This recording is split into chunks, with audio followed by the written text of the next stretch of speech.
요한복음 6장 22절부터 29절의 말씀까지 들어보겠습니다.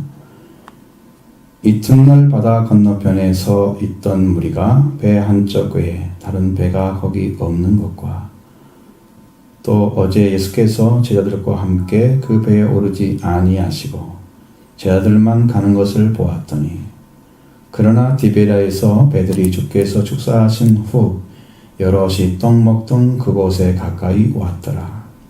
우리가 거기에 예수도 안 계시고 제자들도 없음을 보고 그 배들을 타고 예수를 찾으러 가버나움으로 가서 바다 건너편에서 만나 라피여 언제 여기 오셨나이까 하니 예수께서 대답하여 이르시되 내가 진실로 진실로 너에게 이르노니 너희가 나를 찾는 것은 표적을 본 까닭이 아니요 떡을 먹고 배부른 까닭이로다.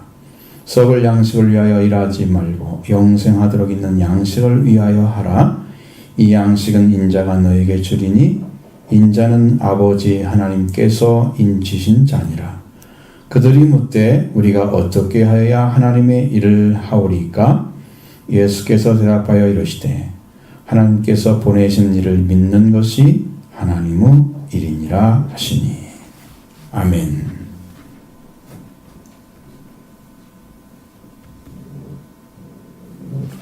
하나님의 일을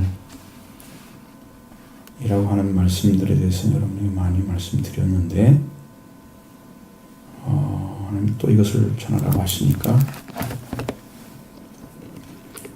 이 말씀을 해야 되겠습니다. 하나님께서 말씀하신 내용들이 어떤 것인지를 잘 이해를 하셔야 돼요. 그냥 단순한 얘기가 아니고요. 여기에는 아주 심오한 진리들이 들어있습니다.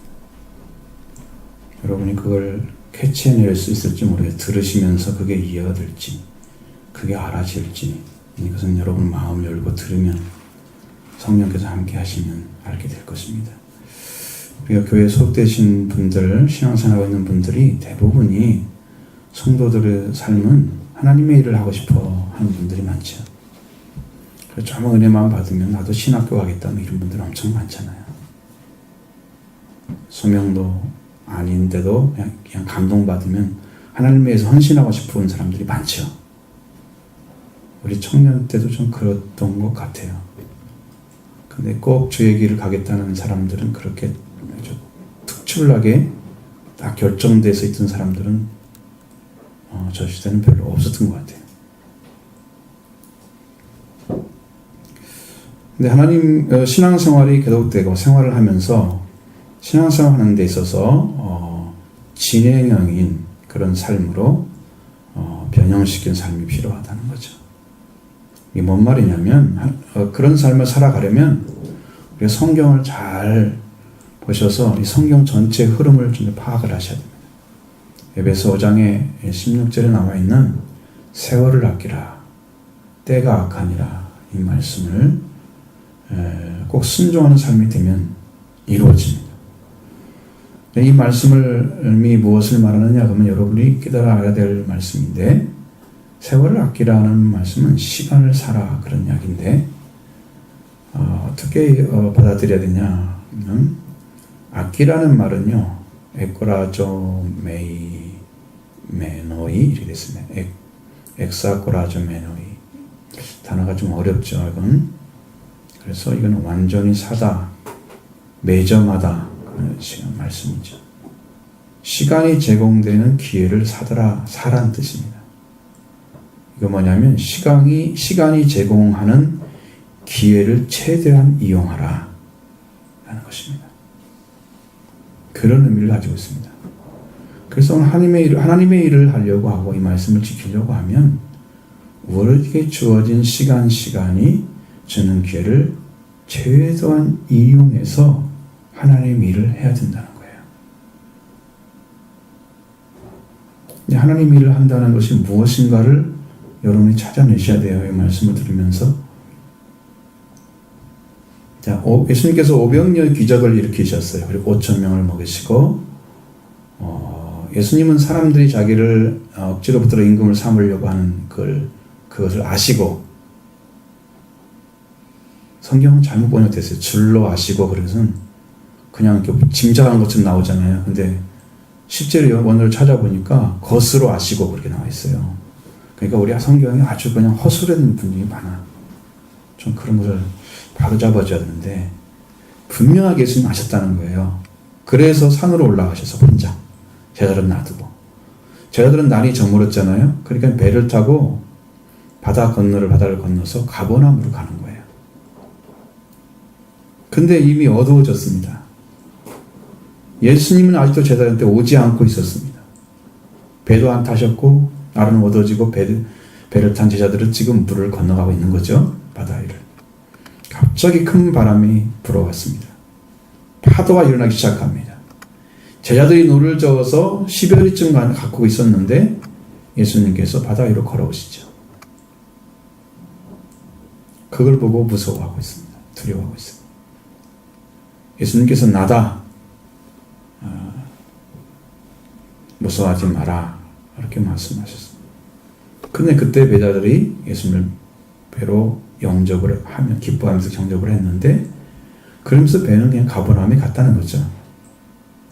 그러니까 그 전날 이미 가버나움에 예수님과 제자들은 다 가 있었다는 겁니다.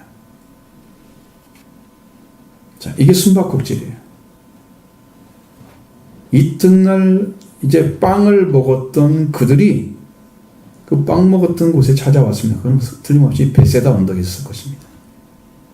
왜냐하면 그 건너편이라면 이렇게 나온 지역에서 조금 건너면 이렇게 이게 통틀어 바다를 전체를 얘기하는 게 아니라 조금 건너가는데 그렇게 되어 있습니다. 22절 3절 같이 보시죠. 이튿날 바다 건너편에 서 있던 무리가 배 한쪽 외에 다른 배가 거기 없는 것과 또 어제 예수께서 제자들과 함께 그 배에 오르지 아니하시고 제자들만 가는 것을 보았더니 그러나 디베라에서 배들이 주께서 축사하신 후 여럿이 떡 먹던 그곳에 가까이 왔더라. 아멘. 이튿날이잖아요. 이날 찾아온 사람들은 어제 오병이어의 표적을 통해서 빵과 물고기를 먹었던 자들이죠. 그들이 예수님을 다시 찾기 시작한 것입니다. 그다음 어제 오병이어 기적으로 5,000명을 먹으시고 자 그렇게 되자마자 그들이 예수님을 억지로 임금 삼으려는 것을 아시고 산으로 올라가셨습니다. 그 예수님을 보았기 때문에 아마 기도하시고 아침이면 그곳에 계시겠지 이렇게 생각을 한 거죠. 그래서 찾아온 거예요. 제자들과 함께 가는 걸 못 봤기 때문에. 밤에 그걸 봤다면 다 알겠지만 캄캄한 밤에 누가 그걸 보겠어요. 계실 것으로 생각하신 거죠. 예수님이 그곳에. 그러나 이튿날 바다 건너편에 서 있던 무리가 배 한 척에 다른 곳에가 없는 걸 봤습니다. 어제 빵을 먹었던 곳에 다시 와서 봤을 때 그 모습을 보고 그들은 배들을 타고 예수님을 찾으러 가버나움으로 갑니다. 우리는 배를 타고 갔지만 배들을 타고 갔겠죠. 많은 사람들이 있었으니까. 그리고 가버나움 와서 랍비여 언제 여기 오셨습니까? 인사를 하는 거죠. 예수님이 그들을 보시고 무엇을 찾으러 하는 일을 아셨다는 거죠. 그들은 진심으로 예수님 믿고 경배하는 자들이 아니었다는 거예요. 그들은 분명하게 자신들에게 광야에서 배부르게 하셨던 그분을 찾아온 것입니다. 이 사람도 어제 상황을 잘 보았을 때 예수님은 가버나움 건너편에 계셨어야 했고 예수님께서 계시지 않으셨기 때문에 그들은 예수님을 찾으러 온 것이죠. 24절로 25절 보겠습니다. 무리가 거기도 예수도 안 계시고 제자들도 없음을 보고 그 배들을 타고 예수를 찾으러 가버나움으로 가서 바다 건너편에서 만나 랍비여 언제 여기 오셨나이까 하니. 자, 여러분 이런 인사가 왜 필요해요? 언제 오셨는가가 필요합니까? 이렇게 지금 예수님이 동선을 보면서 그것을 알고 싶어하는 사람들은 예수님을 알고자 하는 게 아니에요. 예수님이 다니고 계신 그곳에서 예수님이 있는 그곳에서 예수님이 행하시는 기적을 또 보고자 하는 거예요. 이게 문제인 거예요. 배가 한쪽밖에 없으니까 예수님도 안 계시고 배달은 없는가 보다. 그래서 이제 예수님이 항상 계셨던 곳, 잘 계셨던 곳 가버나움으로 배를 타고 가는 겁니다. 그리고 가서 가버나움에 와서 예수님을 만나서 랍비여 언제 오셨습니까? 예수님께 이렇게 문안을 했습니다. 당연히 인사를 해야죠. 예수님을 만나러 온 것이 너무 분명했습니다. 그렇지만 사실은 어제 그들이 만났던 그 예수님을 만나러 온 것이죠. 그들은 아직 예수님을 랍비라고 부르고 있습니다. 예수님을 선생님으로 부르고 있는 거예요. 아직 하나님의 아들로 주님으로 부르지 않고 있습니다. 그들은 예수님을 따르고 믿고 의지하는 것이 아닌 빵을 먹고 배부른 까닭으로 오늘도 한번 빵을 먹을 수 있지 않을까 또 만나서 어제 먹었던 빵을 또 먹고 싶은 거죠. 이것입니다. 예수님은 이곳에 온 것이 그들에게 무엇이 그렇게 중요하고 무슨 생각을 하고 그걸 물어봤을까? 여기 오셨냐고. 언제 오셨습니까? 자기들이 언제 온 게 뭐가 중요한데 자기한테는. 이러한 질문이 정말 묻고 싶은 질문이 아니어야 합니다. 그들은 오병님으로 빵을 먹이신 그 예수님이 누구인지를 알고자 해야 했다는 거죠. 여기에는 아무런 의문도 혹은 질문도 찾고자 하는 마음도 없었다. 이 문제가 그들이 썩을 양식을 위하여 일하고 있는 그 모습과 일치하고 있습니다. 자, 예수님이 그들에게 주시는 말씀이 곧 이것입니다. 26절 보겠습니다. 예수께서 대답하여 이르시되 내가 진실로 진실로 너에게 이르나니 너희가 나를 찾는 것은 새독을 본 까닭이 아니요 떡을 먹고 배부른 까닭이로다. 아멘. 자, 예수님께서 대답하여 말씀하십니다. 내가 참으로 참으로 너희에게 말하나니 너희가 나를 찾는 것은 표적을 본 까닭이 아니고 빵을 먹고 배부른 까닭이로다. 이유가 뭐냐는 거죠. 예수님 찾는 이유가 정말로 예수님께서 보여주신 기적이 표적이라고 생각한 사람은 단 한 사람도 없었다는 거죠. 사람들을 쫓아다니면서 이제 뭐라 그래요? 표적을 보여달라고. 표적을 보여달라고. 오늘 또 저기 이 뒤에 29절 이하에 23절, 30절 보면 표적을 보여달라고 또 그러잖아요. 맨날 표적을 보여달래. 표적 보여줘도 모르면서 자기들이 이해할 수 있는 표적만 보여달래. 그러니까 여러분 믿음으로 들어가지 않고는 예수님이 보여준 표적을 통해서 알 수 있는 것이 아무것도 없어요. 표적을 보여줘도 몰라요. 진실을 말씀을 얘기한다면 예수님이 오신 자체가 표적이에요. 근데 그 표적인지를 몰라요. 그러니까 지금 요즘 여러분 믿는 예수님, 여러분이 믿는 예수님 표적으로 오셨다니까. 하나님도 보여주기 위해서. 하나님 보좌 우편에 앉으신 예수님을, 그리스도를, 그 영을 보내서 육신의 몸으로 되게 하셔서 이 땅에 보내신 기적을 일으킨 건데 그게 표적입니다.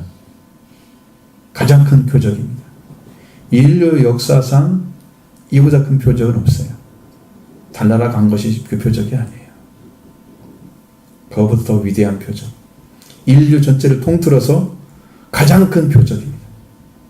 근데 아무도 그걸 깨닫는 사람이 없어요. 아주 답답한 일이에요. 예수를 믿는 사람들이 표적을 볼 줄을 몰라.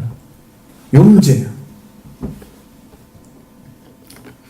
오병이어의 표적을 본 사람들은 예수님께서 이 표적을 통해서 우리에게 어떤 메시지를 주려고 하는 기적인지 깨달아야 되는 거예요. 그게 표적을 보는 거예요. 무슨 말을 하고 있는지를 알아들어야 된다는 거죠. 표적을 통해서. 오병이어의 기적을 표적으로 본 자들은 이 기적이 단지 그 자기를 위한 기적으로만 보지 않았을 것입니다. 그래서 이 표적을 주시는 분이 누구신지, 무엇을 보여주시는지를 그들은 물었어야 됩니다. 찾았어야 됩니다.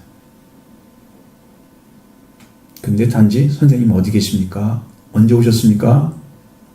이게 중요하다는 거죠. 여러분 교회에서도 똑같아요. 제가 보니까 하나님께서 그걸 가르쳐줘요. 성도들이 어렸을 전에 들었던 말씀 듣고 또 그대로 지내면서 자기 생활하면서 교회는 계속 찾아올 수밖에 없는 거죠. 예배를 드려야 되니까. 동일한 생활을 하고 있는, 그래서 예수님이 누구라고 가르쳐줘도 예수님 찾지 않고 그냥 살아가면서 또 교회 와가지고 또 말씀 들으러 앉아있는, 어제 왔던 그 사람들이 빵 먹고 또 빵 먹을 원사람과 똑같다는 얘기죠. 난 그 성도의 모습을 발견했습니다. 거기에서. 예수님은 표적에 대해서 말씀하실 때 여러 가지 나오지만 그 중에 한 가지 찾으면 누가복음 11장 29절로 32절에 나오는 표적입니다.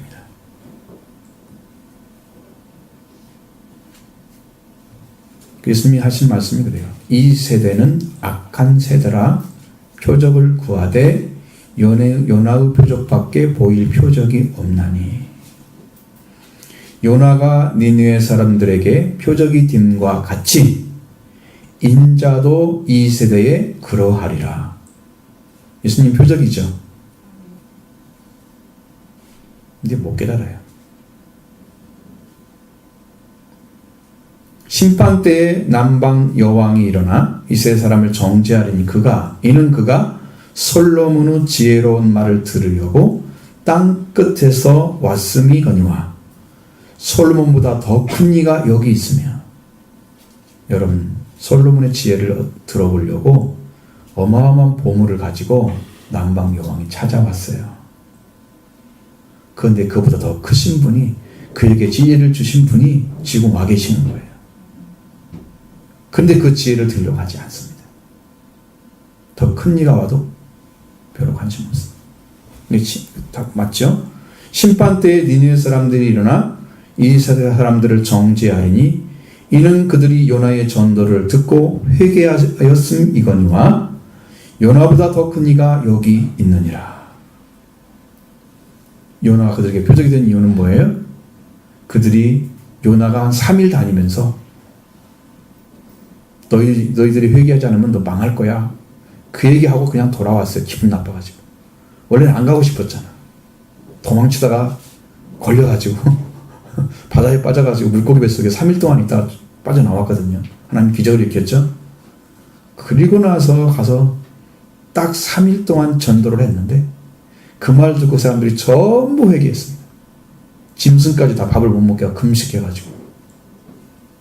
그렇게 요나 그 뭘 가지고 있다고, 그 사람들이 요나가 무슨 능력이 있다고 그 말씀을 듣고도 회개를 했는데, 요나보다 더 큰 이, 요나를 보내신 이가 와서 계시는데 회개하지 않는다면 요나 시대에 있었던 그 사람들이 일어나서 너희 세대를 정죄할 것이다.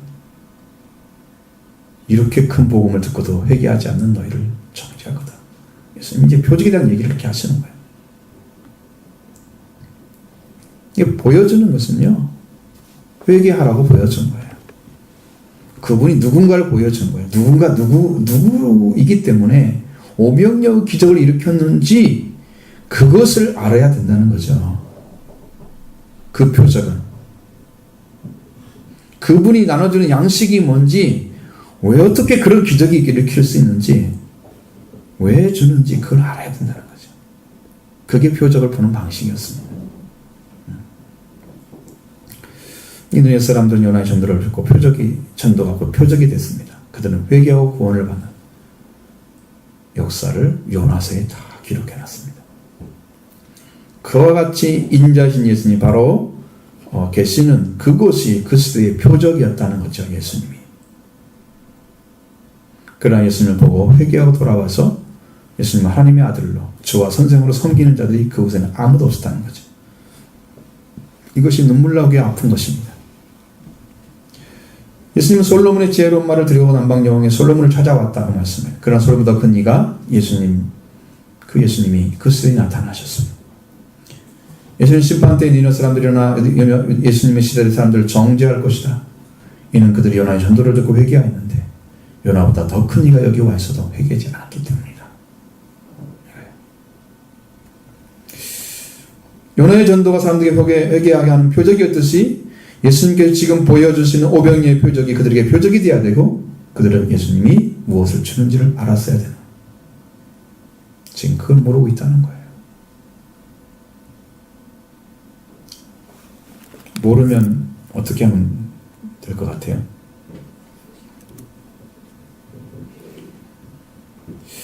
당신은 어떤 분이길래 이런 기적, 표적을 나타냈습니까? 이렇게 물어볼 수 있잖아요.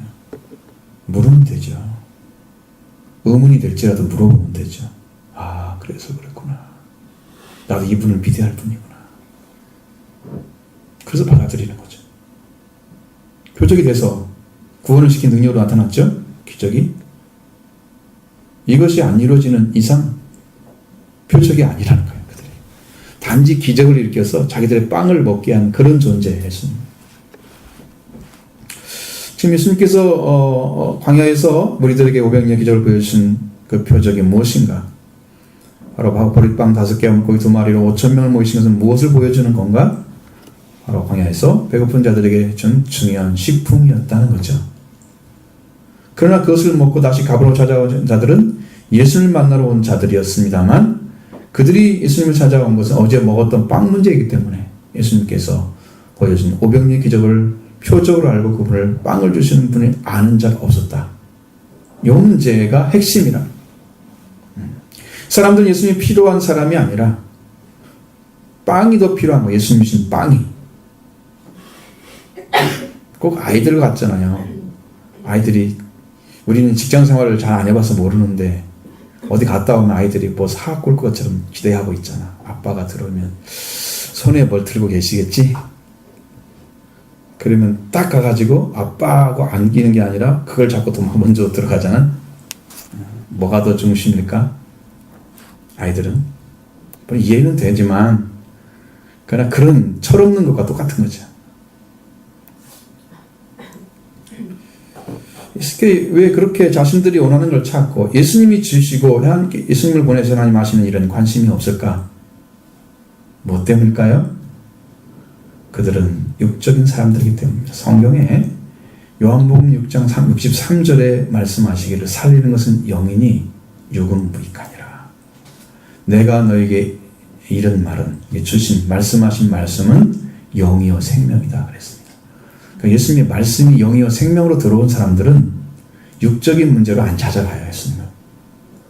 근데 이 말씀이 육적인 문제 찾아가는 사람들은 영이요 생명이 아니라 육으로 보는 거예요. 예수님. 육으로 볼 때 예수님의 말씀이 육으로 보이는 거죠. 영으로 안 보여요. 그래서 모르는 거예요. 그들에게 오신 분이 이 500여 기적을 일으켰지만 그분이 어떤 분인가 대해서 생각을 하고 그것을 물어봤다고 하면 그러면 예수님이 답을 얻었을 것입니다. 예수님 하나님의 아들로 믿고 그가 주시는 말씀을 믿어서 생명의 길을 찾았습니다. 갈 수 있습니다. 자기에게 빵을 주시는 분을 알지만 영원한 생명을 위해서 음식을 주시는 분으로 분이신 것은 모르고 있었다는 거예요. 이것을 알지 못했기 때문에 그들은 찾지 않았다. 예수님이 보여주신 표적을 보고도 예수님 찾지 못했다는 사실을 그대로 증거해 주고 있는 모습입니다. 여러분 이처럼 묻지 않는 자에겐 길이 없다는 것이죠. 말씀을 찾는데 그분이 어떤 분입니까? 실제로 예수님을 만났을 때 예수님한테 어떤 분, 당신은 내가 믿고 싶은데 나는 모르겠습니다. 믿음 없다고 고백하면 도와주시죠. 가르쳐 주십니다. 예수님께서 빵을 먹고 배불렀기 때문에 나이가 왔다고 예수님이 그들에게 지적하신 후에 그들에게 말씀하기 시작하십니다. 예수님을 믿으면서도 왜 믿어야 하는지, 예수님은 기적을 베풀어서 우리에게 주시는 우리에게 기적으로 우리 빵을 주시는 분을 어떻게 받아들여야 하는지를 생각하지 않고 그냥 예수님께 주셨던 빵을 먹고자 해서 다시 예수님을 찾는 자들과 같이 오늘 우리들이 신앙생활도 비슷한 방식을 가지고 있습니다. 많은 말씀을 듣고 예수님이 누구신지 찾지 않고 있다면 그분을 아직 마음에 깊이 영접하고 진정으로 목마른 자, 배고픈 자가 돼서 예수님이 주시는 생명의 물, 양식을 먹고 마시는 자가 되지 않는다면 우리는 빵을 먹고 다시 예수님을 찾는 자와 똑같은 자리에 쓴 거예요. 아무리 들어도 그 순간만 배부를 것입니다. 지나면 배고파서 다시 찾아와야 됩니다. 일회용이라는 거죠. 예수님 주시는 물은 영원히 목마르지 않을 것이다. 내가 주는 물은 한 번 마시면 영원히 목마르지 않을 것이다. 그래서 영원하도 영생하도록 선한 샘물이 되리라. 그걸 먹어야 되는 거죠. 그분이 누군가를 알아서. 근데 그걸 모르고 오늘 또 빵이 필요해서 찾아오는 사람이 되는 거예요. 그래서 예수님을 찾으면 썩는 음식을 해서 일하는 자들입니다. 그렇게 찾으면. 그렇지 예수님께 오는 바로 이제 바리새인 유대인들과 똑같은 신앙의 틀을 가지고 있다는 거예요. 여러분이 예수님을 믿지 않고 생활을 가져가는 것은 주신 말씀을 받고도 그분이 어떤 분인가 믿어야 되는지 왜 믿는지 그 믿음의 결과가 무엇인지 묻고 그걸 얻기 위해서 나의 삶을 투자해서 집중해서 알아야 되는데요. 그런 계속된 신앙생활을 하지 않고 있다는 사실. 만약 여러분이 그런 삶이라면 여러분 이 시간에 마음 놓고 회개하시기 바랍니다. 옳지 못한 삶의 태도를 가지고 있는 거죠. 그렇기 때문에 오늘 우리도 이제 빵을 먹은 표적을 보면서도 예수님 누구인지를 대해서 알지고자 아니했던 유대인과 같은 삶을 살고 있다면 여러분 핑계할 수 없습니다. 사랑하는 성도 여러분, 여러분들도 역시 유대인과 같은 빵은 필요하지만 예수님이 필요 없는 신앙생활을 하고 있다고 생각하지 않습니까? 그런 마음이 있으면 안 되죠. 사실 그건 가장 아픈 말입니다. 가장 고통스러운 말입니다. 내가 누구를 믿고 있는지. 그렇다면 오늘 말씀을 통해서 예수님께서 우리에게 명령해 주신 말씀을 들으시기 바랍니다. 유대인들에게 말씀하시는 썩을 양식을 위하여 일하지 말고 영생하도록 있는 양식을 위하여 일하라고 말씀하셨습니다. 27절 같이 보겠습니다. 썩는 양식을 위하여 일하지 말고 영생하도록 있는 양식을 위하여 하라. 이 양식은 인자가 너에게 주리니 인자는 아버지 하나님께서 인치신 자니라. 아멘. 썩는 양식을 위하여 일하지 말고 영생하도록 있는 양식을 위하여 하라는 이라는 말씀은 우리가 무엇을 말씀하고 있냐면 썩는 양식이라는 것은 소멸되는 양식, 음식, 사라지는 음식을 가리킵니다. 영생하도록 있는 양식은 시작이나 끝이 없는 생명을 위해서 머물러 있는 음식입니다. 이 말씀 잘못 이해하면 여러분들이 이게 어떻게 하라고 하는 건지에 대해서 찾아가지를 못해요. 우리의 삶의 목적을 위해서 무엇을 선택하느냐 하는 거죠. 같은 직장에 다니는 두 분이 있다고 가정하면 그 목표라는 것이 하나님의 나라라고 하면 한 사람이 삶의 방식을 생각할 때에 하나님을 중심한 생활의 목표를 갖고 살아갈 것입니다. 같은 일을 해도 하나님의 영광을 위한 목표를 가지고 시작하고 끝을 맺는 그죠. 남는 시간들이 있으면 그 시간에 하나님을 찾고 만나고 교제하는 삶에 투자하기를 원합니다. 물론 자기 발전도 필요하죠. 지금 시대는. 근데 그보다도 하나님의 인도하심이 더 강력합니다. 건강을 위해서 운동을 해도 궁극적인 목표는 하나님의 나라를 위해서 드려질 시간을 위해서 만드는 것입니다. 똑같은 직장에 있는 또 한 사람이 있는데 그 한 사람의 목표는 You only live once입니다. 욜로족입니다. 한 번뿐인 인생에서 기회를 놓치지 말고 현재를 즐기며 살아가야 한다는 의미입니다. 현재를 즐기며 사는 태도를 일컫는 신조어입니다. 욜로라는 말이. 그것의 이니셜이 YOLO, 욜로입니다. 그래서 돈만 생기면 즐기며 살아가는데 투자하고 자기 만족을 위해서 시간을 쏟아붓는 삶을 가리킵니다. 이런 삶은 목표는 현재 즐거워하는 것이죠. 힘들게 살 필요가 없다고 생각합니다. 현대인들의 삶의 모습입니다. 이런 삶의 목표에는 하나님이 빠져 있기 때문에 그의 삶은 먹고 마시고 재미있는 것은 있으면 돼요. 그 이상이 필요하지 않습니다.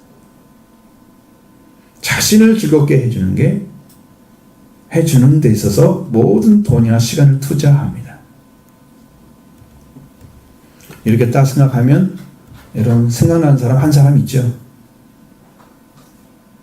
누가 생각나요? 없나 보네요. 욜로족 한 사람 있는데. 누가복음 16장 19절 31절로 된 부자 나사로. 부자가 날마다 욜로를 실천하는 사람이었습니다. 나사로는 자신의 삶의 목적, 우표가 하나님 나라였지만 그는 지극히 가난했습니다. 부자는 날마다 잔치를 열고 친구들과 먹고 마시는 삶이 전부였습니다. 단 한 번도 옆에 있는 사람을 돌보지 않았다는 것을 알 수 있는 게 뭐냐면 개들이 나사로의 헌들을 해서 핥고 있는데 부자는 자기만 위해서 살았습니다. 돌보지 않았다는 거예요. 그러다 죽음을 맞이하게 됐습니다. 거지는 죽어서 천사들에게 받들려서 아브람 품에 들어갑니다. 부자도 죽어서 장사되었습니다. 부자는 죽은 영혼들이 가 있는 음부에서 고통 중에 눈을 들어보니까 멀리 아브람 품에 안겨 있는 나사로를 보게 됐습니다.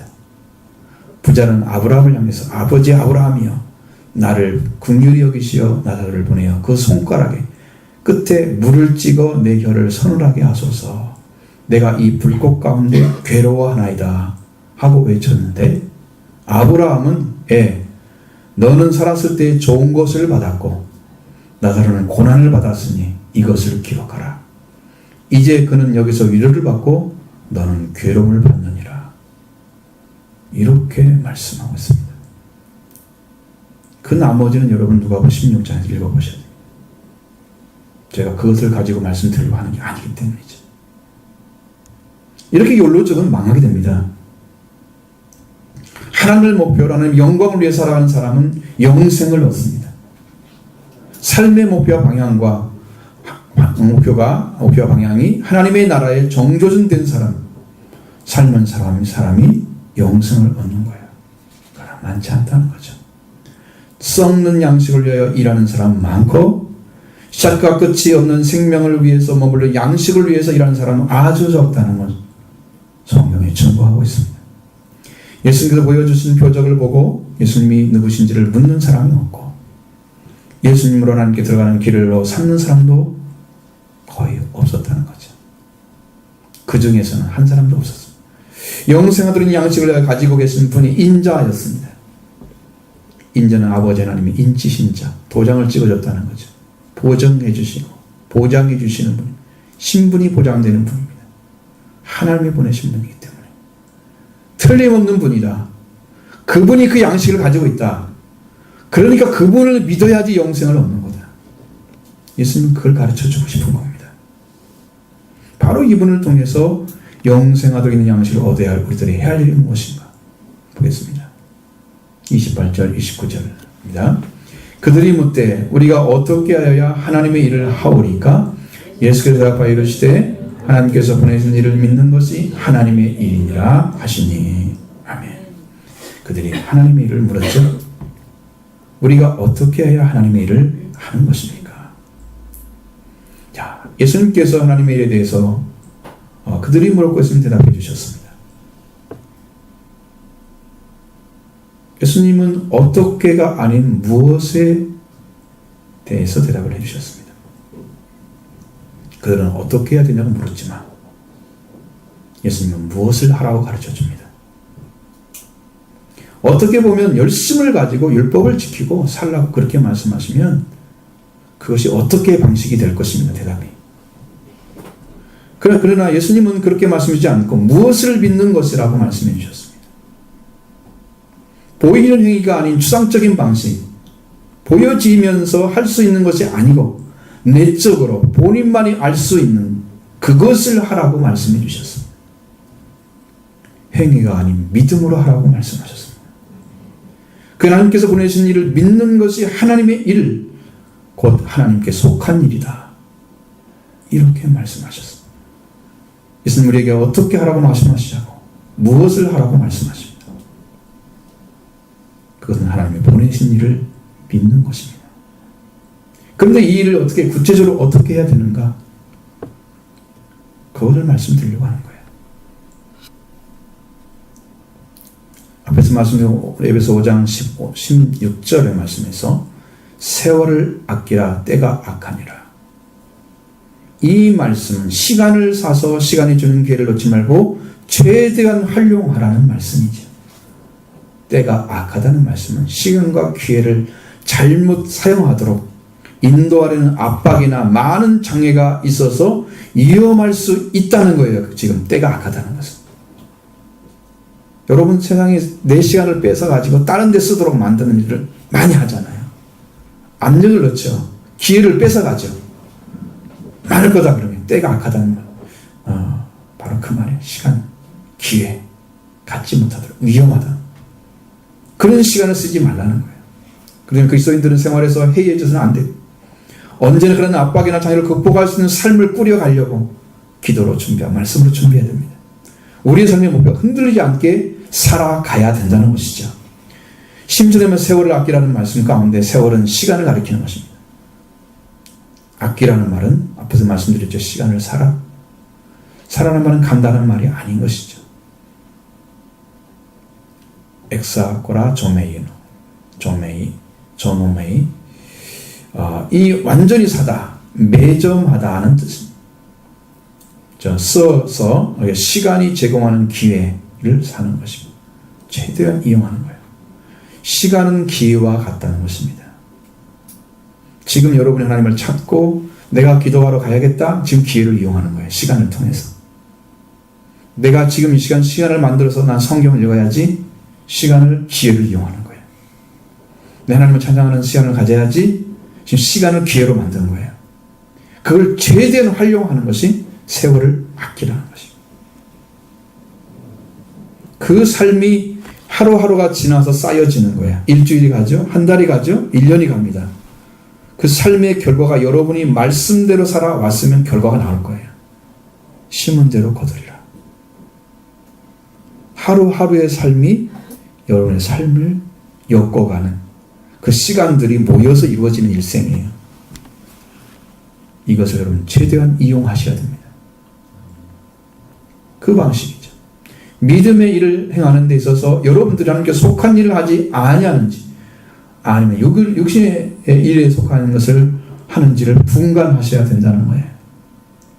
여러분을 위해서, 여러분 자신을 위해서 살아가는 나의 만족을 위해서 하는 욜로족의 삶은 끝이 멸망입니다. 성경이 가르쳐줍니다. 우리가 주어진 시간을 활용해서 기회를 잡아가는 생활을 하라. 주어진 시간 하나님께 속한 일을 하게 투자해야 됩니다. 우리 영원한 생명의 양식이 머무르는 그 음식을 사기 위해서 인자이신 예수님께 가야 되는 거죠. 그 예수님이 필요한 거죠. 양식을 먹기 위해서. 그걸 사라고 하시는 거예요. 그럼 구체적으로 어떻게 해야 되는가? 두 가지로 가야 됩니다. 첫 번째는 데살로니가전서 5장 8절 말씀이에요. 우리는 낮에 속하였으니 정신을 차리고 믿음과 사랑에 호신경을 붙이고 구원의 소망의 투구를 쓰자 말씀이에요. 정신을 차리라는 거예요. 이 단어의 내포라는 단어입니다. 정신을 차리라는 말은 한 단어예요. 술 취하지 않다. 정신을 차리라는 말은 그 말입니다.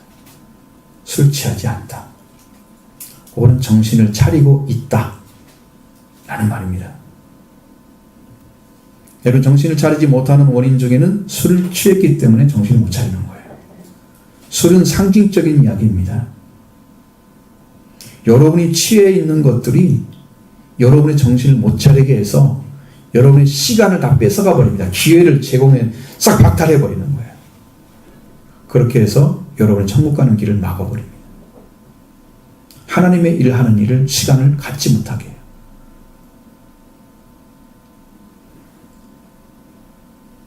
이걸 잘 기억하셔야 됩니다.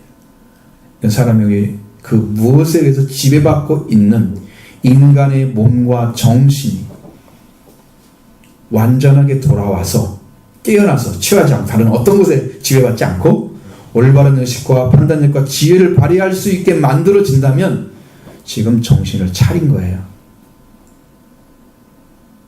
근데 그 무엇에 취해가지고 여러분 그렇잖아요. 여러분도 세상의 지식인들도 그렇잖아요. 어떤 의식이나 이념에 취해져 있으면 그쪽 편만 들잖아요. 다른 걸 못 보잖아요. 끝나 싸우죠. 실제가 그래요. 신앙생활도 그래요. 어떤 것에 취해져 있으면 못 견뎌내잖아요. 자기가. 데살로니가전서 5장 8절에는 기록된 말씀은 우리는 낮에 속했으니 정신을 차리고 호심경, 믿음과 사랑의 호심경을 붙이고 여기 심령 안에 붙이는 거예요. 그리고 구원의 소망의 투구를 쓰자. 낮에 속했단 말은 우리의 소속이 낮이라는 얘기입니다. 그렇기 때문에 낮에 속한 자처럼 정신을 차리고 삶을 살아가는 거예요. 어둠에 속한 사람은 어떤 사람인가요? 잠에 취해 있는 사람들이죠. 여러분 영적인 잠에 취한 사람들은요 정신 못 차립니다. 여러분 잠자다가 갑자기 깨우면 정신 바짝 차려집니까? 어렵잖아요. 약간 막 멍멍하고 이렇게 일어나죠. 어둠에 속한 사람들은요 정신이 멍멍해요. 그러니까 신앙생활을 하나 해도 의식세계는 이게 막 깨어나지 못해가지고 말씀을 듣는 이게 받아들인 것이 그냥 흘러가듯이 받아들여요. 자기 것이 아닌 거야 이게. 한 말씀도 안 들어고 떠내려가는 거야. 어둠에 속해. 낮에 속했으면 정신이 바짝 차린 상태잖아요. 낮에는 잠자는 게 아니잖아요. 잠은 밤에 잤으니까 깨어서 일하는 거잖아요. 그렇죠? 그러니까 낮에 속한 사람은 하나님에 속한 일을 하게 됩니다. 그게 낮에 속한 사람들이에요. 정신을 차리는 거예요. 그래서 믿음과 사랑의 호심경이 붙어 있어야 심령 안에 믿음과 사랑이 안에 존재해요. 구원의 투구가 써져 있어요. 내 머리와 생각이 말씀으로 구원받은 사고를 가지게 된다는 거예요. 근데 다른 걸로 채워져 있고 생각 다른 걸로 채워져 있고 어떻게 믿음을 살아가 이 사람들이. 정신을 안 차리면 술 취한 사람. 세상이 그 어떤 것에 취해져서 한쪽 편에 취해서 그 삶을 살아가는 사람인 것이죠. 우리는 자신이 소속된 곳에 의해서 삶을 살아야 됩니다. 두 번째는 베드로전서 4장 7절의 말씀입니다. 만물의 마장을 가까웠으니 그러므로 너희는 정신을 차리고 근신하여 기도하라. 이 방식입니다. 우리가 바라야 할 또 한 가지 삶의 목표를 수정해야 할 것은 만물의 마지막에 가까웠다는 사실을 받아들이는 것입니다. 시기를 분별한 삶을 살라는 거예요. 때가 악해서 지금 우리가 기회를 얻지 못하거나 그래서 하나님 말씀을 따라가는 길을 얻지 못하는 그러한 불행이 없도록 지금 마지막 때가 되면 사탄은 더 많은 것으로 여러분을 유혹할 것입니다. 세상 것을 즐겨라, 먹어라, 마셔라. 놀 것이 얼마나 많고 찾아서 놀 것이 얼마나 많은 세상에 널려 있습니다. 돈만 있으면 그냥 시간 가지고 돌면 그냥 정말 백수가 더 바빠요. 돈만 있으면 백수가 훨씬 바쁜 거야. 할 일이 왜 이렇게 많아? 하나님께서 대한 할 일은 아무도 없고요. 세상에 놀 건 너무 많은 거야.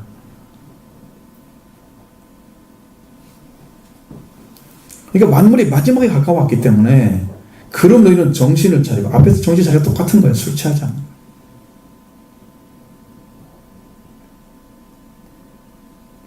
그걸 모른다면 분명히 정신을 차리죠. 말과 행동을 마음 가지고 조심하고 지나치지 않도록 하는 그런 자가 되고 그래서 기도 생활을 할 수 있다. 그래서 기도할 수 있게 돼요. 근신한 삶을 사는 거예요.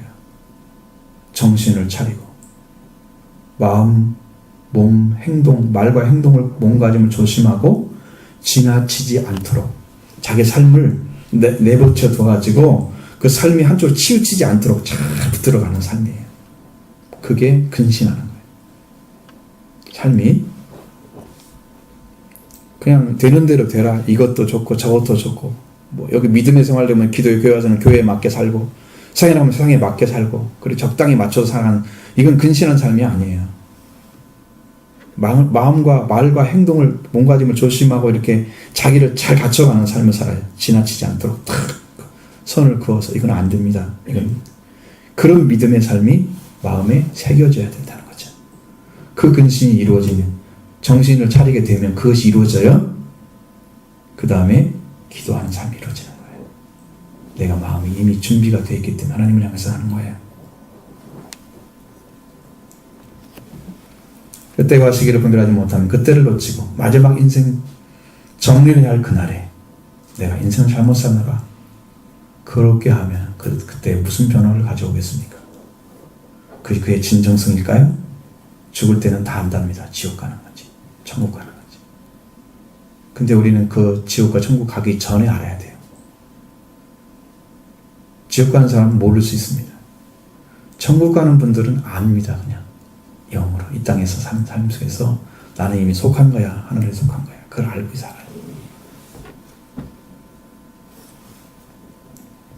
지금 하나님이 보내신 자 예수님이 그리스도의 복음을 전하고 있을 때 이 예수님이 우리에게 표적이 되시고 예수님을 우리에게 주어진 시간, 곧 지금 이 기회를 주셨을 때에 이 시간을 최대한 활용해서 정신을 차리고 신앙생활하는 건데, 그것이 예수를 통해서 예수님이 하나님 보내신 자 인자죠. 그분이 가지고 있는 양식을 영생하도록 머물러 있는 그 양식을 받아내는 거예요. 예수님 통해서.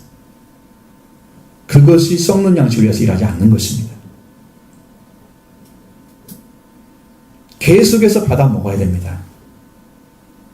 그래서 내가 생명의 떡이다. 내가 예수님이 그러신 거죠. 예수님이 그걸 가지고 오셨기 때문에. 예수님 안에 있습니다. 그것이.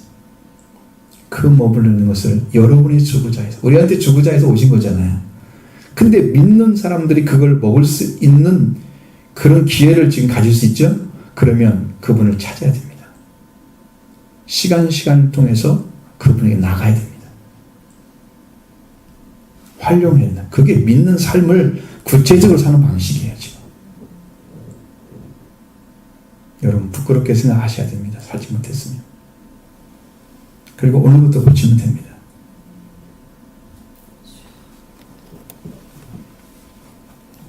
지금이 기회입니다. 우리가 정신 차리지 못한 생활이 뭐냐? 나에게 주어진 시간을, 나의 일, 즐거움, 나에게 필요한 시간들을 활용하고 하나님을 위해서 사용하지 않는 것. 그게 정신 차리지 못한 생활이에요. 물론 자신의 일과 하나님 일을 구별하는 건 참 선이 명확하지 않을 때도 있어요. 근데 저는 분명히 압니다. 공적인 일, 여러분들이 직장에 가서 할 일은 거기에 충실하지 않으면서 무슨 하나님을 믿는다고 거기서도 그 짓을 하고 있다면 참 이상한 사람이에요. 그죠? 거기서 일을 시켰으면 그 일을 충실해야 맞는 거죠. 근데 여러분의 삶의 목표나 생각은 하나님을 향해 있어야 돼요, 지금. 그 일을 하면서도 달라야 됩니다. 그때는 거기에 까맣게 잃어버리고 하나님 없이 살다가 갑자기 하나님 생각하고 이건 아니에요. 그런 목표는 없습니다. 자기 주한 일을 최선을 다하고 하나님께 속한 일을 추구해 나가는 것. 문제는 하나님께 속한 일, 하나님의 일을 하는데 정신을 차리고 있냐는 거죠. 늘 하나님을 사랑하고 기억하며 하나님께 드리는 삶의 시간을 보내고 있느냐는 것이죠. 정신을 차린 영적인 자기 위치, 시대적인 영적인 깨달음, 지금 마지막 못했지. 이제 주님께 오실 때 가까운데 우리 삶을 어떻게 살아야 할까? 그렇죠? 정신을 차린 생활은 정신이 흐려져서 판단하지 못하고 발견하지 못하는, 그래서 왜곡된 정신과 그릇된 판단을 가진 그런 것부터 자유해야 됩니다. 이것부터 생기는 오류가 없다는 거죠. 정신을 차리고 하나님의 일을 주어진 일을 시간을 잡고, 시간 안에서 기회를 잡고 날마다 하나님이 보내신 자를 믿는 삶을 투자하는 거죠. 삶의 그 투자하는 시간들.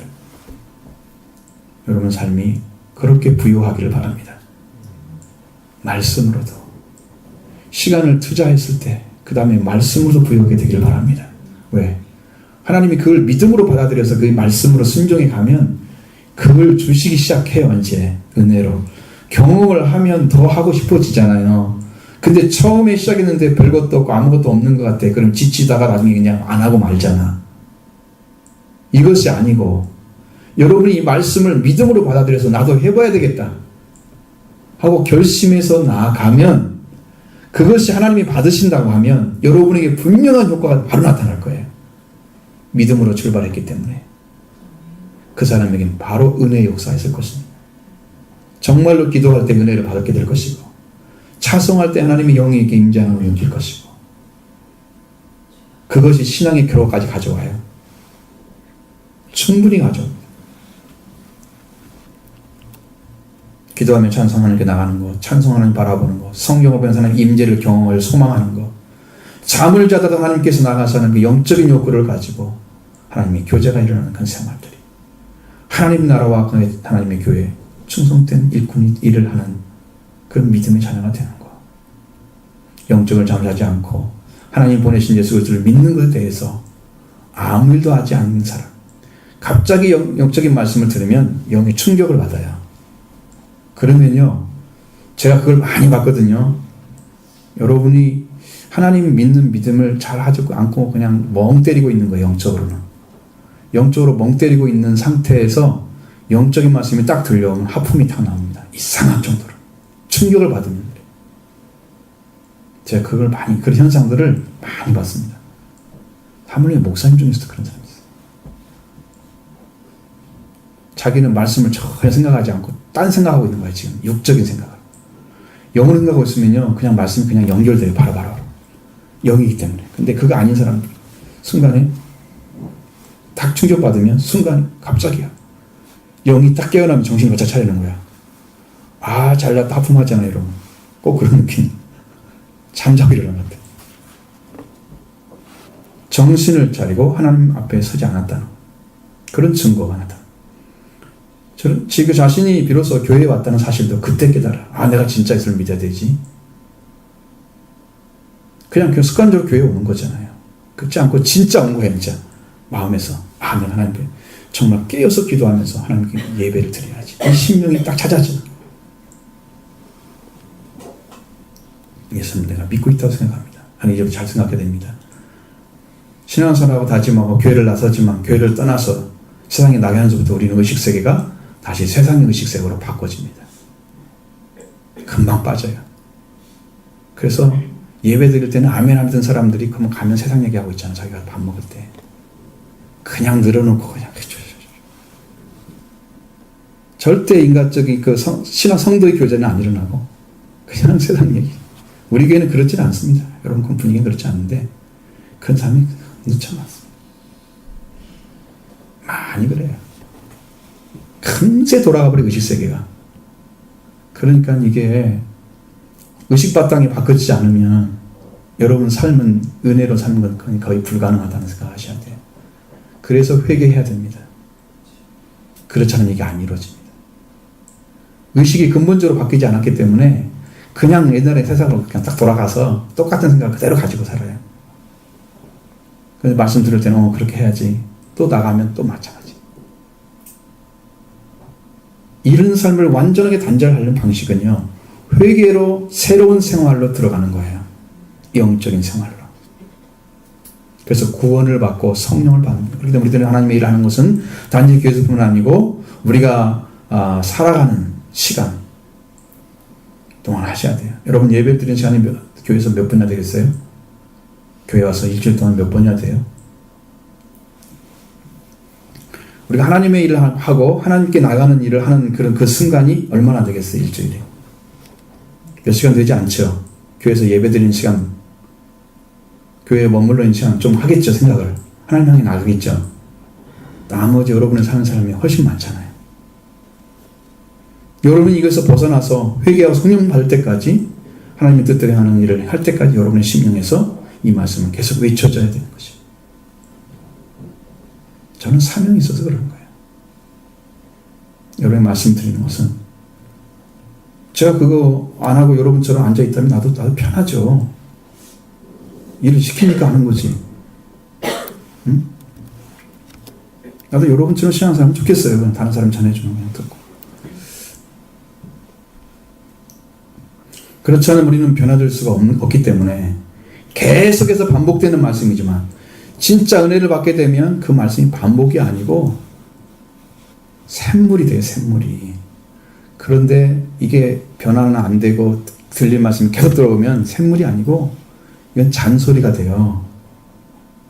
아이들이 잔소리 하지 말라고 그랬잖아요.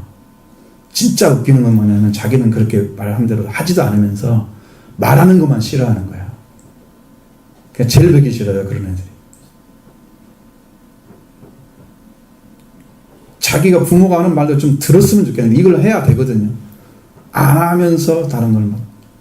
근데 교회에서도 마찬가지야. 똑같은 애가. 이게 힘들어요. 그런 것들이. 여러분은 이제 그렇게 돼서 변화되는 삶을 가면 됩니다. 근데 여러분들 정신을 차려 근신해서 교회 생활을 하는 베드로전서 7장 4장 7절의 말씀이 이루어지면 이제 우리는 이제 기도하는 삶으로 들어가서 교회가 성장에 들어갈 것입니다. 변화가 그때부터 오기 시작하는 거예요. 그래서 여러분 앞에서 말씀드린 일이 하나님의 일이 다 이루어져서 참으로 아름다운 그 성도의 모습으로 성장해 가시기를 바랍니다.